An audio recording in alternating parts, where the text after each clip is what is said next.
Hi friends, అందరూ ఎలా ఉన్నారు? ఈరోజు నేను చేపల పులుసు చేస్తున్నాను ఫ్రెండ్స్.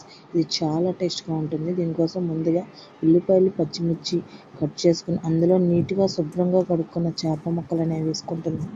ఇవి వచ్చేసి కేజీ వరకు ఉంటాయి ఫ్రెండ్స్. వీటిలో నేను 1/2 టీ స్పూన్ పసుపు వేసుకున్నాను. అలాగే 2 టీ స్పూన్స్ దాకా సాల్ట్ వేసాను.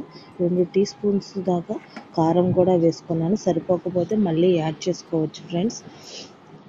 మంచిగా వీటిని కలుపుకోవాలన్నమాట. అలాగే ఒక 2 స్పూన్స్ వరకు అల్లం వెల్లుల్లి పేస్ట్ కూడా తీసుకున్నాను. దీనిలో నేను ఆయిల్ అనేది యాడ్ చేస్తున్నాను. వచ్చేసి ఒక 50 నుంచి 100 గ్రాముల మధ్యలో ఉంటుంది ఫ్రెండ్స్. ఎందుకంటే ఈ నాన్ వెజ్ కర్రీస్లో మంచిగా ఈ ఆయిల్ అనేది కనిపిస్తేనే నీచు వాసన అనేది రాకుండా ఉంటుంది. కూర కూడా చాలా టేస్ట్గా ఉంటుంది. కాబట్టి నాన్ వెజ్ కర్రీస్లో ఎక్కువగా ఆయిల్ అనేది పడుతుంది ఫ్రెండ్స్. చూసుకుని వేసుకోండి. అలాగే దీనికి సరిపడినంత ఒక 50 గ్రాముల దాకా చింతపండు నానబెట్టుకున్నాను. ఈ చింతపండు పులుసును కూడా ఈ చేపల్లోకి తీసేసుకుంటున్నాను. ఈ మొత్తం కూడా మనం కొంచెం మరిగించుకోవాలన్నమాట. చిక్కదనం వచ్చేంత వరకు కర్రీ అనేది చాలా టేస్ట్గా ఉంటుంది.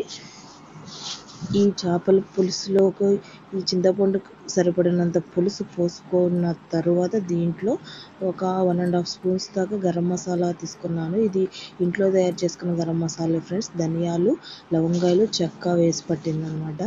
ఈ గరం మసాలా కూడా వేసేసిన తర్వాత ఈ చేపల్లోకి ఉల్లికాడలు చాలా టేస్ట్ని ఇస్తాయి.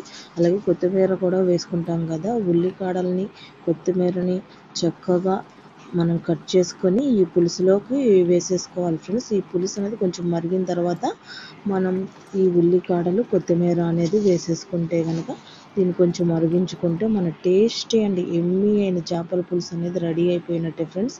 పులుసు అనేది కొంచెం చిక్కదనం రావాలి, మరి పలుచగా ఉండకూడదు. గ్రేవీ కన్సిస్టెన్సీలో వస్తే కనుక కర్రీ అనేది చాలా టేస్ట్గా ఉంటుంది.